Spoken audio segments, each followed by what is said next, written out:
I am sick of not only feeling discouraged myself, but seeing other people feel discouraged when they aren't getting results that are promised, when they aren't able to achieve the success that they think they should be able to achieve, or specifically that other people say is just within your grasp. And I really want to change that conversation and change that dynamic.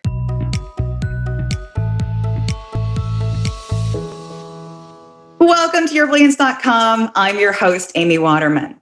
So have you ever had this experience? You have signed up to this program because there's this goal that you want to achieve, like launching your business or losing weight or finding Mr. Right. And the sales pitch tells you that if only you follow this program, you are guaranteed success. And so you're all excited and you do everything they say exactly, and you wait for the miracle. Because this program works for everyone, so of course it's going to work for you. And then what happens? Well, a lot of the time, nothing happens. You learn some useful stuff, but your life is the same as ever. Now, here's the question I want to pose to you. Why didn't the program work? You saw the testimonials. You know it's worked for people. What was it about you that made it not work? That's the question I want to explore with today's guest, Chrysta Bairre. So Chrysta is the author of Beautiful Badass, How to Believe in Yourself Against the Odds, as well as a dynamic keynote speaker who poses a very provocative question. How many of us are hearing the message that we can do it? But when we follow the advice we're given and it doesn't work, we blame ourselves. Sound familiar? Well, let's find out what in the world is happening and how we can change it. Welcome, Chrysta. Amy, I'm so honored and excited to be here because this topic is so important to me and I feel so passionate about it because I am sick of not only feeling discouraged myself, but seeing other people feel discouraged when they aren't getting results that are promised, when they aren't able to achieve the success that they think they should be able to achieve, or specifically that other people say is just within your grasp. And I really want to change that conversation and change that dynamic. Okay, so this is why we're a match made in heaven, because I completely agree with you. I can't wait to hear what you're going to say. And before we start, though, I want to know what inspired you. How did you finally see the light about this?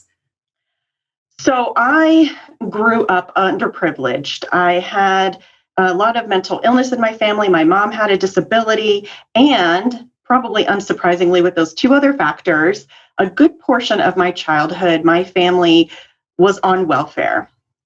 And throughout my childhood, I had a lot of people telling me what I could and couldn't do. And it was very interesting because I found what other people told me was very different from my actual reality as far as like what was possible for me, what I could and couldn't do. And I kept putting myself out there. And one of the ways that I lifted myself up out of poverty and broke a lot of the patterns in my family and changed things for myself was really taking advantage of every opportunity to learn how to live a better life, to be successful.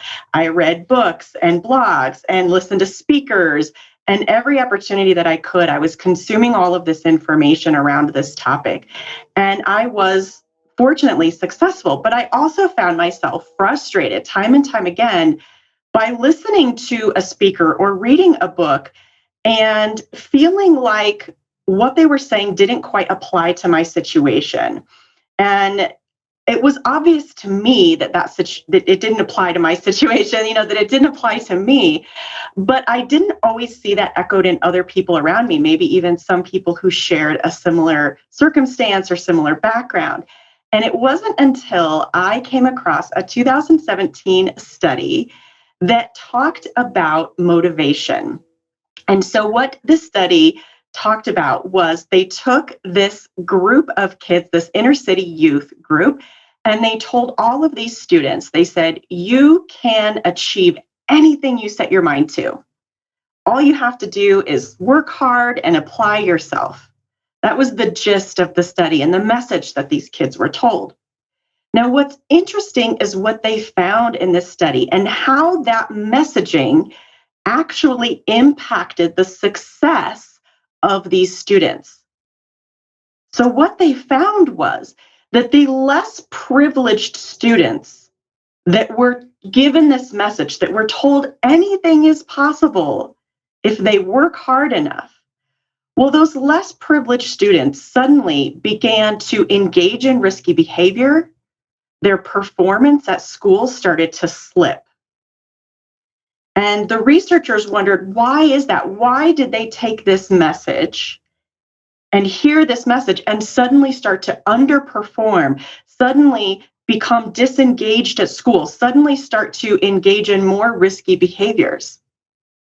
Well, what they found was whether or not these individual kids realized it, they didn't actually have access to the same opportunities that their more privileged peers had. And so what happened is these kids, they internalized this message. They internalized this message that anything is possible for you, that you can achieve any success that you want to.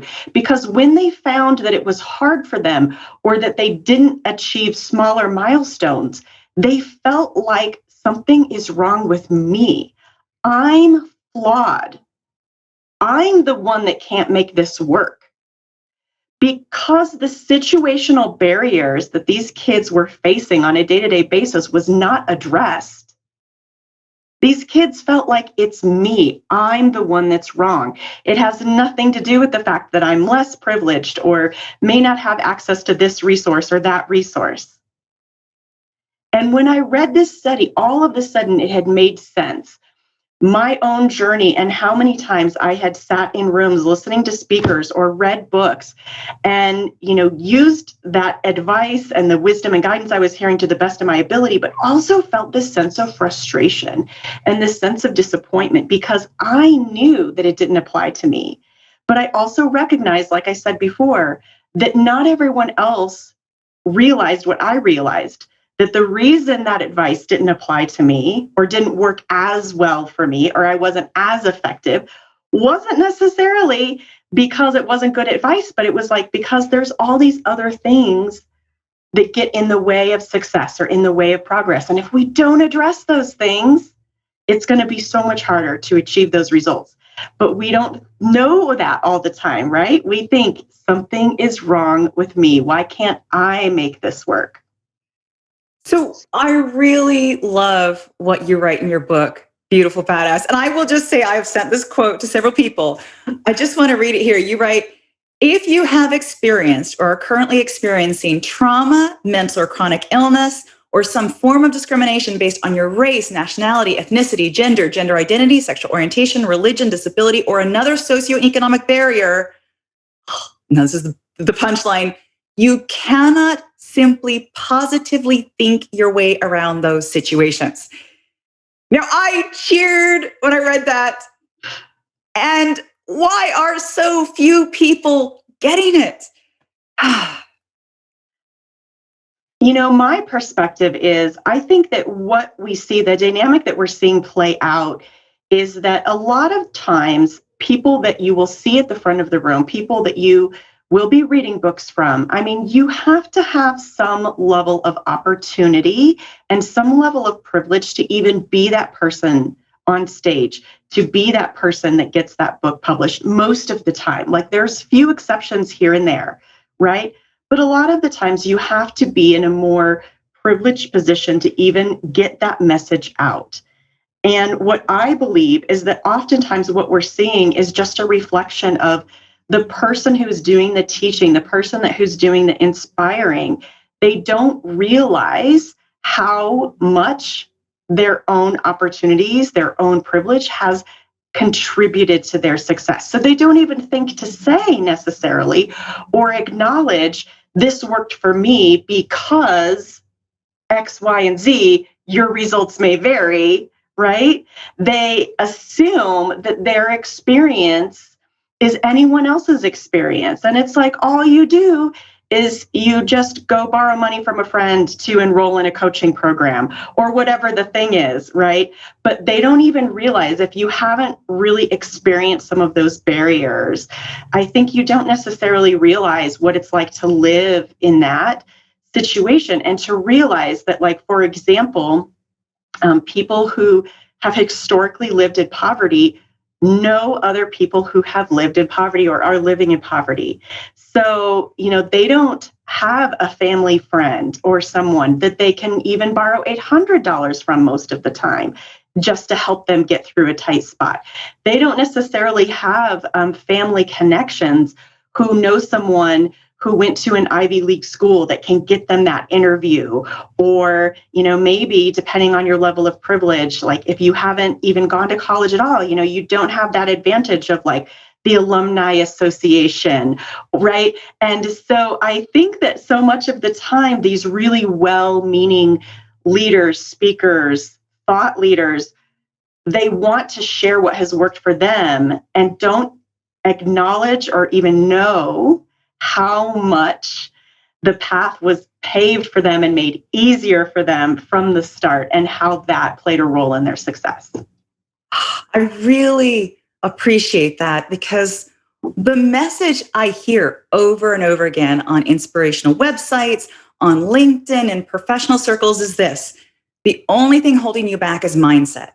So if you're not doing something, it's because you're not choosing to do it. So you need to switch your mindset, and then you'll prepare the way for success. But that is not true, because as you're showing us, there's a lot of invisible privilege embedded in that statement. So here's the question then: what's a better way of inspiring people that doesn't gloss over the very real barriers they might experience?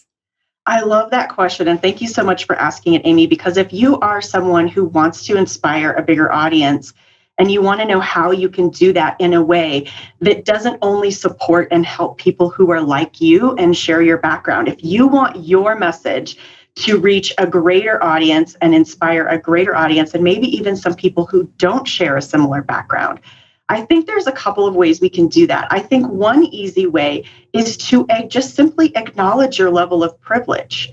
You don't have to list out what that looks like, but simply to say, recognize, first of all, for yourself, where did your connections, your family, your friends, your colleagues, where did they come in and support you? And really acknowledge sometimes that you may not necessarily have done it alone, and that you may have had a lot of help and support along the way. But so I think that's a starting point. But I think another important point to say is to simply acknowledge to the audience that, if this doesn't work for you exactly as I'm sharing it, adapt it, change it, because your situation is unique. And what worked for me is not only based on my background and my opportunities and my level of privilege, but it's also based on who I am as a person, my skills and my strengths. So when I'm teaching from the front of the room or writing in my book, I will often acknowledge, this is what worked for me, and this has worked for many people. But if it's not working for you, tweak it, adapt it, or ditch it completely, because there's no one thing that's going to work for everyone. And I feel like just creating that space for people to have a different experience allows people to be more empowered, to find a different way if your way doesn't work for them, or to acknowledge, okay, I can't go from point A to point F. I have to go from A to B, B to C, C to D, right? It's so important for leaders to recognize that we're not all starting from an equal playing field. And I think one of the struggles that we have, again, looking at the professional community, is this idea that we're in a meritocracy. And if we're not succeeding, it's because of us and we're doing something wrong. So I want to switch and talk about those of us who are hearing those messages and who still can't break the habit of saying, you know what? I am not where I want to be because of me. I'm doing this wrong. Everybody's telling me that it's mindset and hard work. I think positive. I work my butt off. I'm not getting anywhere. It's me. How do we break that habit? Wow, that's a huge question to unpack, and it's really hard to answer in a short time. But I would say the starting point is to do what you can today, to look at yourself, where you're at today, and just do the next right thing. Some of you may have heard that phrase, do the next right thing. And honestly, many times through my story and my past, that's what I have done is I'm just like, okay, what is the next right thing I need to do? Which is not necessarily the should. A lot of us should on ourselves and we're like, well, this is what I should do. And I'm not talking about the shoulds. I'm talking about what's the next right thing in front of me? What's the small step that I can take today? Because if you take a small step consistently every day, over time, it will add up to progress. So you have written a book that models exactly what you're talking about now. It's an inspirational book. It speaks to women who are trying to face the very real challenges in their life and still succeed. Tell us about Beautiful Badasses. So, I started off writing a book and I thought I was going to write one type of book. And what I found was this totally different story came out of me. And it was the story that came from so many conversations I'd had with friends and colleagues and family members around this idea of sitting in rooms, reading books, trying to use the advice that was being given and it not working for me. And I just thought, this is what I really need to be writing about. This is what I really want to be talking about, not just that concept itself, but really breaking it down to how do you start where you are right now? How do you start where you are right now and do that next right thing and that next right thing after that? And so this book became me sharing a lot of parts of my story of the challenges that I faced and how I moved from one step to the next step to the next step, and interjected with tools and exercises and practices that you can try for yourself. And throughout the book, I consistently give permission to the reader to pause and reflect. Does this feel like it might work for you? And sometimes something may work for you and it feels scary. So we might want to avoid it or feel resistant to it. And so, it's a little bit like, where am I at right now? And am I willing to give this a try? And am I willing to try this for 2 weeks straight and see what happens? And if at the end of 2 weeks, I'm like, that didn't work for me, then fine. Try something else in this book or try something else that you come up with on your own. And hey, guess what? If this book just totally doesn't resonate with you, I'm not going to tell you that you're wrong for that. I'm just going to say, awesome, you have a totally different path. So maybe you pass this book on to someone else and find your path. And what does that look like? Because so many of us, we do what we think we're supposed to do. We follow the steps, regardless of our level of privilege, regardless of the barriers that may be in place. I spent about 5 years with a career coaching business. And so many times I had clients come into my office and they did all the quote unquote right things. They followed all the steps they were supposed to follow. And then they ended up in my office because they're like, okay, so I'm not where I want to be. I'm not as fulfilled as I want to be. I'm not making the money that I want to be, but I did all the right things. I don't understand. And it's because each of our journeys are so unique. And it starts with where we are at right now, and taking one step and one step and one step. And that's what the book is about. That's what I wrote about, my journey doing that, as well as sharing a lot of the tools and practices and exercises that helped me along the way. Now, for those of you watching, you want to get your copy of this book, right? And Chrysta has other projects too. She goes high. So you need to go check this out now. And we have a link for you. Just go to yourbrilliance.org/Chrysta. Now that's yourbrilliance.org/CHRYSTA. Thank you so much, Chrysta, for coming on and sharing this with us. And I wondered if you had any last message you would like to leave our viewers with. Absolutely. So if there is a core message that I like to share in any speaking engagement, any interview, anything, it's that you are enough and you do enough. There is absolutely nothing more you need to do and nothing more you need to be. Thank you so much, Chrysta. And thank you out there for watching. Now, what was your biggest aha moment or insight while watching this interview? If you feel comfortable, share it with us in the comments. And for more interviews like these, make sure to subscribe to Your Brilliance TV here on YouTube, and then come on over to yourbrilliance.com for more tips and insights on how you can live your most brilliant life. See you next time.